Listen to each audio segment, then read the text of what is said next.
पहला प्रश्न हमारा, निम्न में से कौन गेस्टाल्ट मनोविज्ञान से जुड़ा नहीं है?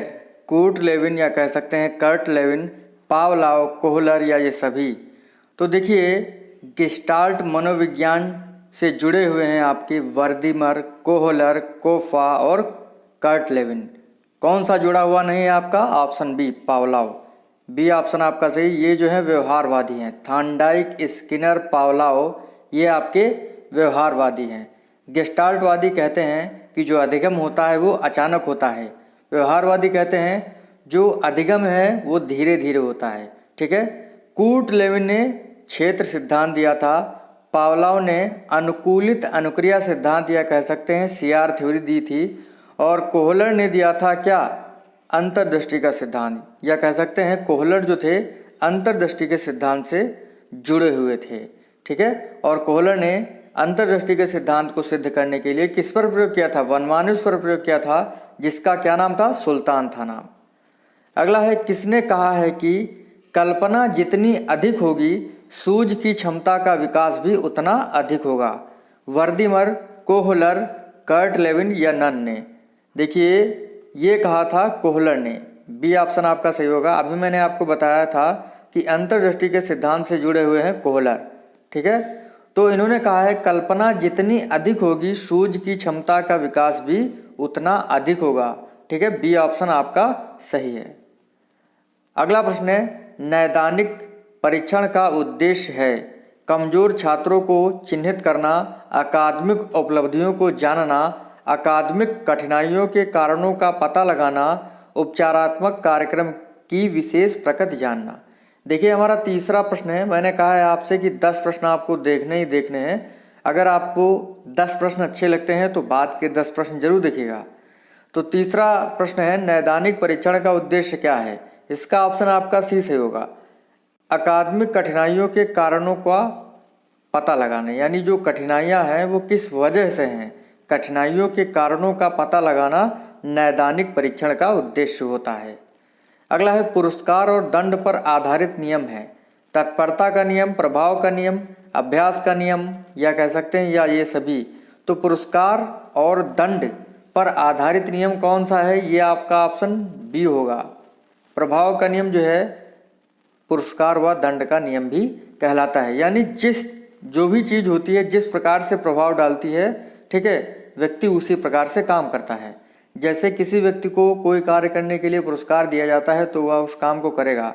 अगर उस व्यक्ति को किसी कार्य को करने के लिए दंड दिया जाता है तो वह उस कार्य को नहीं करेगा।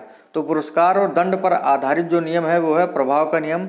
और ये जो तीनों नियम है, तत्परता का नियम, प्रभाव का नियम और अभ्यास का नियम, ये आपके सीखने के प्राथमिक नियम है। जो किसने दिया है? ये दिया है थॉर्नडाइक महोदय ने। किसने दिया है? थॉर्नडाइक महोदय ने। ठीक है। थॉर्नडाइक महोदय ने गौड़ नियम दिए थे 5। कौन कौन से? आंशिक क्रिया का नियम, बहुप्रतिक्रिया का नियम, मनोवृत्ति का नियम, आत्मीकरण का नियम और संबंधित परिवर्तन का नियम। ठीक है। अगला प्रश्न है, संज्ञानात्मक संप्राप्ति का न्यूनतम स्तर है ज्ञान, बोध, अनुप्रयोग, विश्लेषण।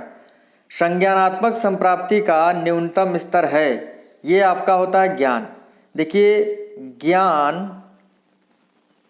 ज्ञान, समझ, अनुप्रयोग, संश्लेषण, विश्लेषण और मूल्यांकन। देखिए, इसमें से जो है संज्ञानात्मक संप्राप्ति का न्यूनतम स्तर जो है ज्ञान है। ठीक है, इस चीज़ को ध्यान रखिएगा। और जो मूल्यांकन है वो उच्चतम स्तर का है। अगला है, संवेगात्मक क्रांति की अवस्था कौन सी है? शैशवावस्था, बाल्यावस्था, किशोरावस्था, प्रौढ़ावस्था। तो संवेगों में उफान या कह सकते हैं उथल पुथल किस अवस्था में होता है? ये होता है किशोरावस्था में। सी ऑप्शन आपका सही है। शैशवावस्था का समय क्या होता है? जन्म से 5 वर्ष का। बाल्यावस्था जो है 6 से 12 वर्ष की मानी जाती है। किशोरावस्था जो है 12 से 18 वर्ष की अवस्था सामान्यतः मानी जाती है। संवेगात्मक क्रांति की अवस्था जो है किशोरावस्था है। अगला है, संवेग चेतना की वह अवस्था है जिसमें रागात्मक तत्व की प्रधानता रहती है। यह कथन किसका है? राइस का, हिलगार्ड का, ब्रोनर का या जे.एस. रास का? तो संवेग चेतना की वह अवस्था जिसमें रागात्मक तत्व की प्रधानता रहती है, ये कहा है जे.एस. रास ने।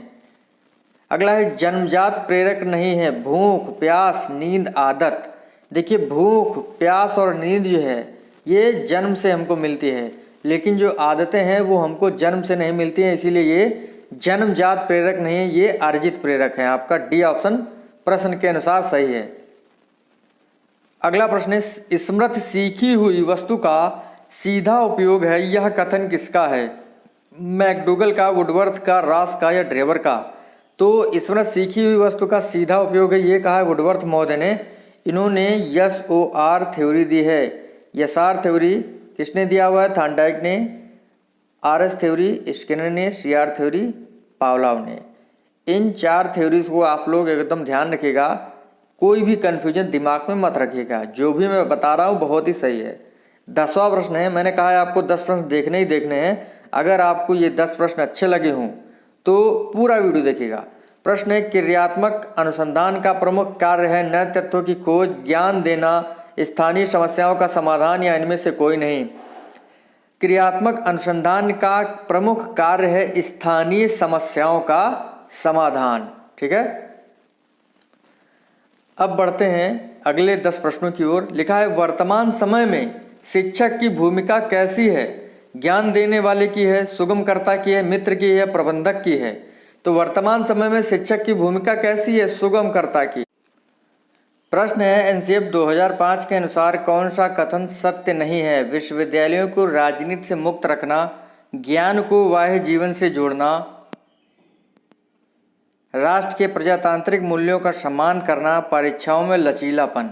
देखिए जो एनसीएफ 2005 है वो प्रारंभिक शिक्षा से जुड़ा हुआ है, विश्वविद्यालयी शिक्षा से नहीं जुड़ा हुआ है, इसीलिए आपका पहला ऑप्शन विश्वविद्यालयों को राजनीति से मुक्त रखना ये सही नहीं होगा। बाकी ज्ञान को वह जीवन से जोड़ना, राष्ट्र के प्रजातांत्रिक मूल्यों का सम्मान करना, परीक्षाओं में लचीलापन, और भी कुछ पॉइंट हैं जैसे रटंत विद्या को दूर करना और बच्चे का चहुमुखी विकास करना।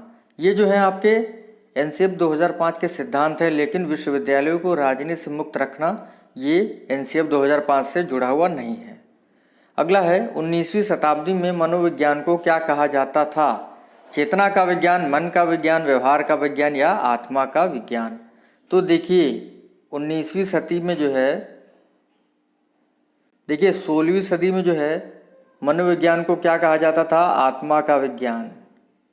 17वीं सदी में कहा जाता था आपका मन का विज्ञान। 19वीं सदी में कहा जाता था चेतना का विज्ञान। क्या कहा जाता था? चेतना का। वर्तमान में क्या कहा जाता है? व्यवहार का विज्ञान। तो आपका कौन सा ऑप्शन सही होगा? 19वीं शताब्दी में मनोविज्ञान को कहा जाता है चेतना का विज्ञान।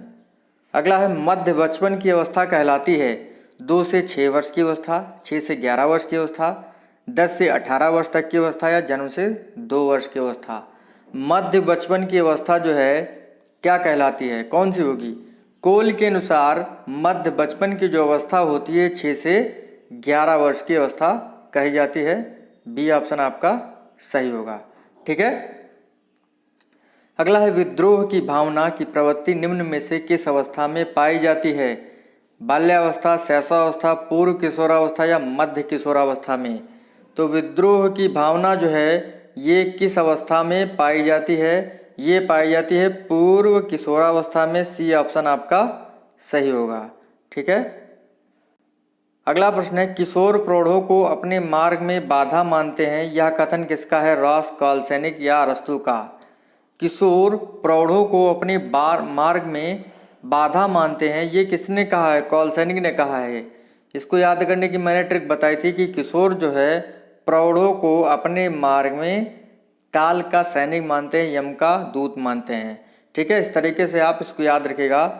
अगली परिभाषा है हमारी मनोविज्ञान मानव एवं पशु व्यवहार का विज्ञान है, यह कथन किसका है? मॉर्गन, लियोपोल्ड, रोसा, यनन का?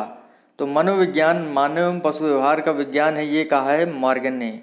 अगला है विकास एक सतत और धीमी धीमी प्रक्रिया है, यह कथन किसका है? वेरी वेरी इंपॉर्टेंट परिभाषा है, आपके एग्जाम में हो सकता है पहला ही प्रश्न हो। तो विकास एक सतत और धीमी धीमी प्रक्रिया है, यह कथन किसका है? Rousseau, Skinner, Raymond, Bruner? तो ये कथन है स्किनर महोदय का। स्किनर ने क्रिया प्रसूत अनुबंधन सिद्धांत दिया था, इन्होंने अपने सिद्धांत को सिद्ध करने के लिए चूहे पर 1938 में और कबूतर पर 1943 में प्रयोग किया था। अगला है टीईटी में कुल कितने कार्ड होते हैं? थेमेटिक परसेप्शन टेस्ट या कह सकते हैं प्रासंगिक अंतर्बोध परीक्षण, जो 1935 में जो है किसके द्वारा दिया गया था? मॉर्गन एवं मुरे के द्वारा दिया गया था। तो टीईटी जो है ये व्यक्तित्व परीक्षण है और इसमें कुल कितने कार्ड थे? 20, 10, 31 या 22? देखिए अगर 30 भी आता है और 31 नहीं आता है आपके ऑप्शन में तो आप जो है 30 टिक कर सकते हैं। ठीक है, तो टीईटी में कुल कितने कार्ड थे? ये थे आपके 31। देखिए 30 कार्ड ऐसे थे जो जिन पर चित्र बने हुए थे। 10 कार्ड पर महिला का चित्र, 10 कार्ड पर पुरुष का चित्र और 10 कार्ड ऐसे थे जिस पर महिला और पुरुष दोनों के चित्र बने हुए थे। एक कार्ड आपका ब्लैंक था। क्या था? ब्लैंक मतलब खाली था। तो टोटल कार्ड कितने थे? 31 थे। अगला है कोहलर कहाँ का निवासी था? रसिया का, फ्रांस का, जर्मनी का, ऑस्ट्रेलिया का? कोहलर कहाँ के निवासी थे? जो अंतर्दृष्टि के सिद्धांत से जुड़े हुए थे कोहलर थे। बिल्कुल सही जवाब, जर्मनी के निवासी, सी ऑप्शन आपका राइट होगा। 20 प्रश्न यहाँ पर सही होते हैं अगर आपने इस वीडियो को मॉक टेस्ट के रूप में किया है। तो जितने भी प्रश्न सही करें कमेंट करके जरूर बताइएगा। मिलते हैं आपसे अगली वीडियो में। थैंक यू फ्रेंड्स, धन्यवाद।